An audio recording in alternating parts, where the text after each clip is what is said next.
ויחלום עוד חלום אחר, ויספר אותו לאחיו. ויאמר, הנה חלמתי חלום עוד, והנה השמש והירח ו11 כוכבים משתחווים לי.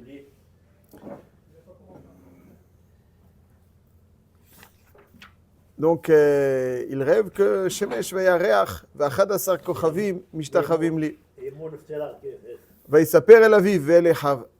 Et donc il le raconte. ויגער בו אביו, ויאמר לו, מה החלום הזה שחלמת? הבוא נבוא אני ואימך ואחיך להשתחוות לך ארצה? Est-ce que c'est possible? Est-ce que c'est possible est-ce qu'il est convenable? Donc ça veut dire, ויקנאו בו אחיו ואביו שמר את הדבר. Ça veut dire que Yaakov Avinu a l'air de discréditer ce chalom, parce qu'il lui dit, allez, tu parles de Shemesh vayareach. Yareach, c'est qui? C'est sa maman. Qui dit que c'est sa maman? Qui dit que c'est sa maman? Shemesh c'est Zachar. Alors il y en avait 4. Il y en a une qui est Niftera. Shemesh vayareach. Le Yareach, il reçoit le or du Shemesh. Donc il y a plusieurs femmes qui peuvent être considérées Yareach. Al-Kol Panim, voilà. Al-Kol Panim, Yaakov Avinu, ce qu'il laissait entendre donc dans ce chalom, c'est que le Yareach, c'est Rachel. Là-dessus, il lui dit, parce qu'elle a les qualités du Yareach, c'est pas Stam, une maman de la famille. Rachel, dans tous les Sfarim Akadoshim, la Levana, c'est Rachel. Sihara Kadisha, c'est Rachel. On va essayer d'expliquer un tout petit peu. Donc c'est pour ça que Havon Avo Ani Ve'emecha Ve'achecha, comme il dit Rashi à Kadosh, il dit, est-ce qu'il est concevable, est-ce que tu peux croire que Havon Avo Valo Imecha Kvar Meta? Donc ça veut dire que la pashtout de Hashemesh Ve'areach, c'est Yaakov et Rachel. Le Yareach, c'est Rachel. והוא לא היה יודע שהדברים מגיעים לבלהה, שגדלתו כאימו. Donc c'est-à-dire que Bilha, elle avait quelque chose mais en tout cas, la pashtout, elle est Yareach, c'est Rachel. On va essayer de voir.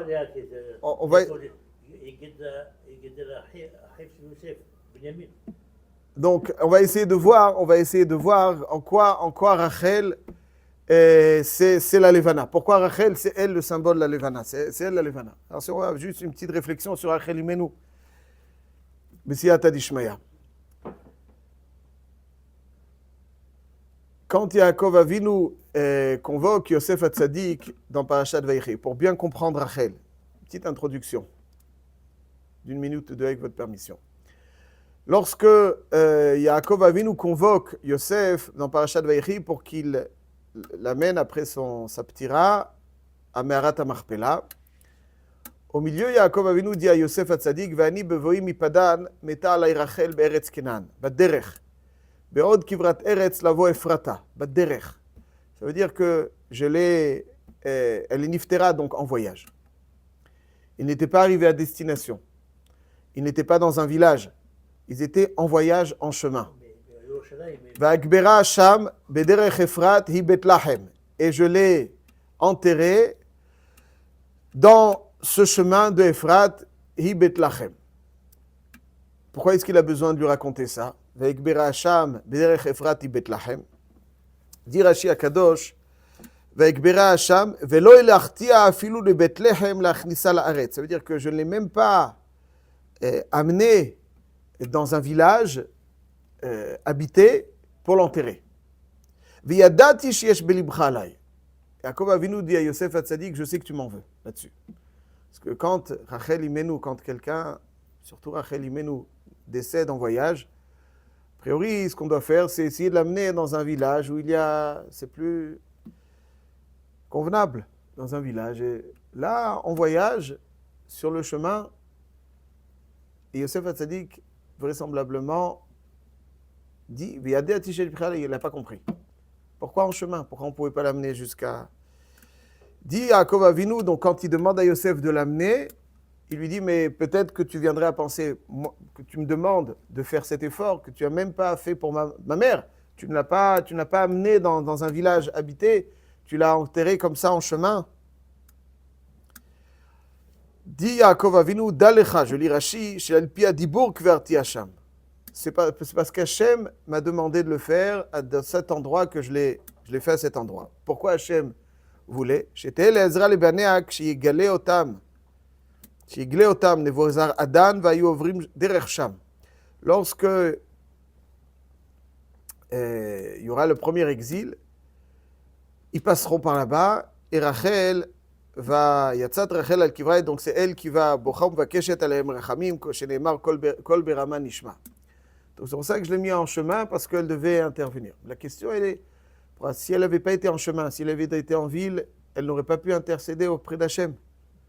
Pourquoi Davka quand elle est Bédérer? Donc on voit que la Kvura de Rachel, que ce soit au moment où on décrit sa Kvura, ou que ce soit par Parashat Vaishlach, ou bien que ce soit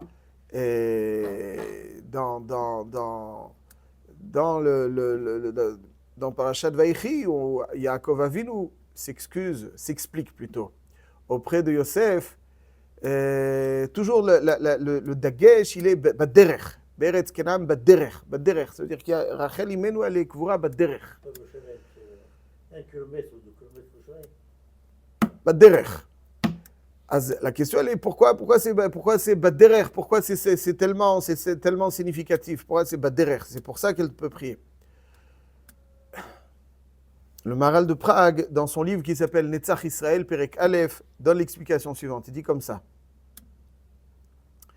Il dit que Rachel, c'est Akeret Bait. C'est quoi Akeret Bait? C'est elle le haïkar de la maison. C'est quoi une maison? Une maison, c'est quoi l'âme de la maison? C'est quoi une maison? Une maison, c'est être capable de créer un ensemble d'individualités et de le rendre parfaitement homogène. Il y a différentes individualités dans une maison, chacun il a sa tendance, chacun il a ses envies, chacun il a ses qualités, chacun il a ses défauts et chacun il cherche à s'exprimer à sa façon. Qui est-ce qui fait graviter, qui est-ce qui crée l'homogénéité, qui cimente tous les différents membres de la famille? C'est la mère, c'est elle le baït. Un baït, c'est ce qui rassemble, c'est un cadre qui rassemble. Alors, le cadre physique qui rassemble, c'est les briques. Mais qu'est-ce qui est le cadre physique, qui est le cadre spirituel qui rassemble? Le baït, qui réunit tout ça, ça c'est la mère. Et ça, c'est Ikaro Shel Baït. Et qui était chez Yaakov Avinu, dans la famille de Yaakov Avinu, qui était Akeret Baït? C'était Rachel. Rachel, c'est Ikaro Shel Baït. Avant d'expliquer pour Rachel 2 secondes, en tout cas, c'est Rachel. Rachel, c'est Akeret Baït, dans Chazal, Ikaro Shel Baït, donc c'est elle qui rendait homogène et qui cimentait toutes les différentes parties de cette maison, qui les rendent une unité, une entité. Lorsqu'il y a une mère dans une famille, alors la famille est beaucoup plus unie. Ça, c'est l'un des rôles principaux de la mère, c'est autour d'elle que beaucoup de choses gravitent, que différents membres gravitent dans la maison, et c'est elle qui unit tout le monde. C'est le point central, d'une certaine façon, et commun de tous, et donc c'est ça qui les fait graviter, donc qui les unit autour de quelque chose. C'est elle qui les cimente. Dit le Maharal de Prague, Rachel, puisque c'est son rôle de cimenter, de rendre homogène les différentes parties de la maison, c'est pour ça que elle est baderech. Parce qu'elle n'est pas encore arrivée à destination, elle n'est pas encore arrivée, entre guillemets, à son repos, où ça y est, elle a fini son rôle. Elle est baderech, ça veut dire qu'elle n'a pas fini son rôle. En Galout, l'œuvre de Rachel sera d'essayer de conserver autant que possible cette homogénéité du Ham Israël, qui même si des fois il y a des tensions, mais fondamentalement, tout le monde sent avec beaucoup d'intensité un peuple uni. Et s'il y en a un qui souffre au bout du monde, tout le monde se dresse et est concerné. Ça, c'est le travail de Rachel. On ne trouve pas une nation qui est aussi sensible les uns aux autres, tel que le Ham Israël. Le Ham Israël, c'est le peuple qui ressent avec beaucoup d'intensité ce qui se passe chez chacun d'entre nous. Ça, c'est le travail de Rachel. Donc Rachel, elle est bat derrière, quelque part, comme si elle n'est pas arrivée à destination, dans son repos total. Elle est encore en chemin. Elle est encore en train d'œuvrer pour continuer à remplir le rôle qui est le sien, celle de Akeret Baït, Ikaro Shel Baït. Et la question est pourquoi c'est Rachel? Pourquoi c'est Rachel? Maïnian que ce soit Rachel, pourquoi c'est pas Léa? Et Léa aussi, elle a plus d'enfants. Elle a 6 enfants, donc elle aura ce rôle-là de Akeret Baït lui conviendrait plus, il est plus facile pour elle. Or, on dit que c'est Rachel qui est Akeret Baït, alors qu'on n'en a que 2. Le Yesod est le suivant. Rachel, son koach, il y a marqué dans le Midrash, ce koach, c'est koach Ashtika. Il y a marqué dans les Midrashim que le koach de Rachel, c'est Midat Ashtika. C'est quoi Midat Ashtika? C'est quoi Midat Ashtika? Voilà. C'est quoi Midat Ashtika? Midat Ashtika, c'est savoir se taire. C'est quoi cette grande ma'ala de savoir se taire? C'est quoi cette grande ma'ala de savoir se taire? Marqué dans le Midrash, dans Pticha de Echa, au Trafdalet, il y a marqué que lorsque Hachem doit amener la Géoula, il y a Avraham Avinu qui intervient et qui dit à Hachem que par son mérite, il a voulu offrir, il était prêt à offrir son fils unique, que la Géoula intervienne. Yitzhak, et il n'y a pas de, c'est pas suffisant pour Akadosh Baruch Hu. Yitzhak aussi dit, il a été prêt à se sacrifier, donc son mérite doit amener la Géoula. Akadosh Baruch Hu aussi, il y a Yaakov, il y a Moshe, et finalement, celle qui va créer le déclic, c'est Rachel. Elle va dire à Hachem, tu vois bien que moi, j'étais prêt à rentrer une rivale. Donc toi, moi, je suis de chair et de sang, et j'ai accepté une rivale. Et toi, Kadosh Baruch Hu, c'est vrai qu'il y a de la Avodah Zara, et tu es un Dieu jaloux, tel qu'on le décrit dans le texte, que c'est décrit dans le texte. Mais si moi j'ai accepté qu'il y a une rivale à toi qui est divin, a fortiori tu devrais accepter donc qui est Hevel Varik. Et Kadosh Baruch Hu là-dessus accepte. Ça veut dire que le koach Ashtika de Rachel, c'est le koach qui est prêt à faire abstraction pour laisser de la place aux autres. S'effacer. Abstraction de ces... Vous avez des gens qui sont extrêmement encombrants. Là où ils se trouvent, ils s'imposent. Ça veut dire qu'il y a même des parents. Des parents qui, même lorsque leurs enfants sont mariés, ils ont besoin de savoir... ils ont besoin encore de maîtriser, consciemment ou inconsciemment. Et donc finalement, ils les étouffent. Alors que quelqu'un qui a le koach Ashtika, c'est quelqu'un qui est capable d'un certain effacement pour se faire surtout le reflet des qualités des autres et ne pas chercher à s'exprimer, à s'imposer. Ça, c'est le koach Ashtika de Rachel. Cette capacité de faire abstraction de soi pour refléter, comme la lune, les qualités des autres. Lorsque je me fais le reflet de ces qualités, donc j'unis toutes les qualités, tout le rayonnement qui est autour de moi, je le reflète tout autour de moi, je ne cherche pas à imposer ma touche dans le sens où à imposer à quelque part prendre trop de place. Alors là, quand j'entrave, j'empiète, certaines, effectivement, là-dessus, je dérange. Mais lorsque je laisse la place à chacun sent qu'il a sa place. Là-dessus, j'ai ce koach Ashtika qui permet donc de créer cette homogénéité. Ça, c'est le koach Ashtika.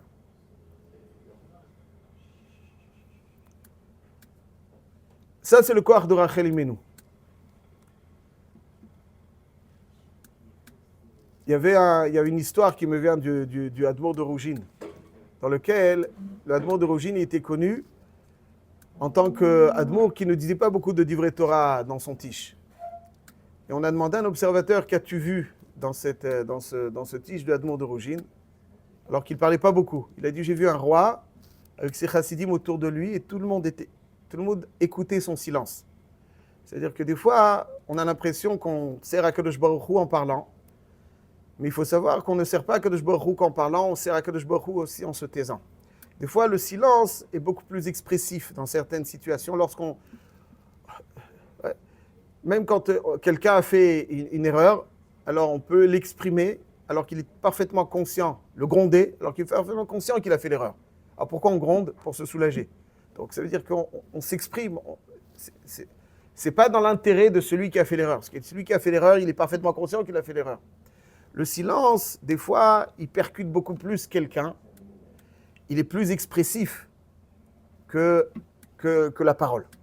Il faut apprendre à s'exprimer ou, en tout cas, d'une certaine façon, à laisser l'autre s'exprimer, même en se taisant. Et des fois, s'exprimer en se taisant. Ça c'est le corps de la shtika. Quelqu'un de trop encombrant, c'est pas quelqu'un qui va pouvoir créer une homogénéité autour de lui, parce qu'il étouffe. Quelqu'un qui est capable il étouffe chacun, il empiète chacun, donc il repousse chacun. Donc personne n'a véritablement sa place. On ne peut pas créer une homogénéité. Quelqu'un qui a cet équilibre, qui sait exprimer ce qu'il doit exprimer quand il faut l'exprimer, à travers la parole. Mais il a aussi cette qualité d'effacement, pour se constituer en reflet des qualités des autres. Là, véritablement, c'est la qualité du silence qui peut créer une homogénéité et faire graviter tout autour de lui. Ça, c'est la qualité de Rachel. C'est pour ça que Rachel, c'est Ikaro Shel Beit. Parce que pour créer une homogénéité, il faut avoir cette qualité, cette force du silence. La Gemara dans Masechet Chagiga, elle dit qu'il y a des malachim qui s'appellent Chashmal. Chashmal, c'est Kayadoua, c'est marqué dans le Navi, mais la Gemara dit pourquoi il s'appelle Chashmal. Il dit Chash, ça veut dire silence. Et Mantzion lo echeshe. Et Mal, ça veut dire parler. Donc ça veut dire ils savent se taire quand il le faut et s'exprimer quand il le faut. La Avodat Hashem, elle se fait par le silence et aussi par la parole. La Avodat Hashem, elle se fait aussi par le silence quand il faut l'avoir et par la parole quand il faut l'avoir. Quand on sait se taire, c'est uniquement en sachant se taire qu'on apprend à parler. Si quelqu'un ne sait pas se taire dans la vie, il n'apprendra jamais à parler.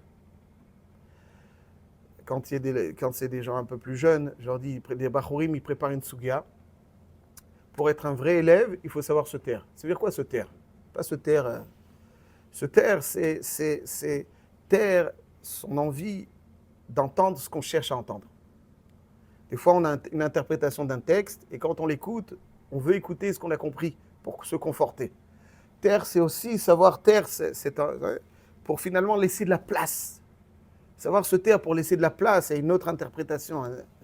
Ça c'est la capacité, ça c'est la qualité de la shtika. Et ça, c'était la qualité de Rachel. Cette capacité de renoncer à s'effacer pour laisser la place aux autres. Ça, c'est Ikaro Shel Beit. C'est pour ça que Rachel, elle, a cette qualité et elle est comparée donc à la lune. C'est Rachel qui est la lune. C'est Rachel qui est la lune parce que la lune, c'est celle qui reflète les qualités des autres. Et c'est pas celle qui cherche à s'imposer, celle qui cherche à encombrer, celle qui cherche à maîtriser, celle qui cherche à dominer. C'est celle qui cherche à refléter à chacun ses qualités et par ce biais rendre un ensemble homogène. Dans Mlachim, on nous raconte donc l'apparition d'Hachem. Dans Eliyahu Hanavi, il y a marqué que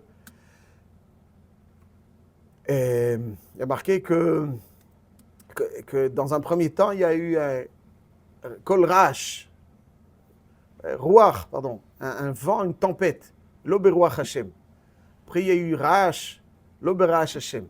Après, il y a eu Esh, Lo Be'esh Hashem. Et Hashem est passé Bekol Dmamadaka. Ça veut dire un silence qui crie. Matan Torah est né quand toute la création était silencieuse, était silence. Personne n'émettait le moindre son. C'est comme ça qu'on a reçu la Torah. L'une des qualités donc de tout juif, d'une mère, Vadaï, pour créer cet ensemble homogène, ne pas être encombrante, envahissante, pour créer cette homogénéité. Mais chacun doit s'inspirer de Rachel en ce sens qu'il doit savoir aussi avoir ce recul, cet effacement, pour pouvoir apprendre à parler. On ne pourra jamais apprendre à parler si on n'a pas cette qualité d'effacement quand il faut l'avoir. Parce que la capacité à intercepter les paroles d'Hachem de la Torah, c'est quand on est dans le silence. Exactement de la même façon qu'on a reçu la Torah. Une fois qu'on est dans le silence, on les intercepte, on les reçoit, on les perçoit, et après on peut les exprimer après la parole. Tout celui qui n'a pas appris à se taire ne saura jamais parler. Il y en a qui cherchent sans arrêt à parler. Quand tu cherches sans arrêt à parler, tu ne sauras jamais parler. Quand tu as appris à te taire, alors tu as appris à tendre l'oreille, là véritablement, à tendre l'oreille, pas écouter comme un spectacle ou écouter comme une forme de distraction. C'est intéressant, c'est sympa, c'est sympa. Ouais, vous savez, Baruch Hashem ici pas, mais des fois vous arrivez dans des endroits et ce qui coupe l'envie de parler, c'est quand on vous observe comme on observe dans un spectacle. Vous savez, les gens qui vous observent comme un spectacle. Moi, ça me coupe l'envie de parler quand on m'observe. On n'est pas là pour quand on est la Torah, c'est pas intéressant ou sympa, ou l'intérêt d'écouter la Torah. C'est ça qui stimule, c'est ça qui permet à quelqu'un de véritablement intégrer la Torah. Si on le voit comme sympa, alors finalement on ne sait pas se taire. Et si on ne sait pas se taire, alors on n'apprendra jamais à parler. Ça, c'est la raison pour laquelle on sait que Rachel, c'est la Levana. C'est la Levana parce que c'est comme ça que véritablement elle est devenue, c'est un Keret Baït, et qui permettra au Ham Israël. C'est pour ça que c'est elle qui prie, c'est par son mérite, cette capacité de faire. Ouais, quand quelqu'un reçoit un affront et qu'il ne réagit pas, on lui dit de faire une bracha, comme ça c'est. Pourquoi? Parce que cette capacité d'effacement, c'est ça qui provoque les plus belles yeshuot. Ça, c'est la Levana. Cette capacité à ne pas chercher à s'exprimer sans arrêt pour, au contraire, se constituer en reflet des lumières et du rayonnement des autres. Ça, c'est Rachel.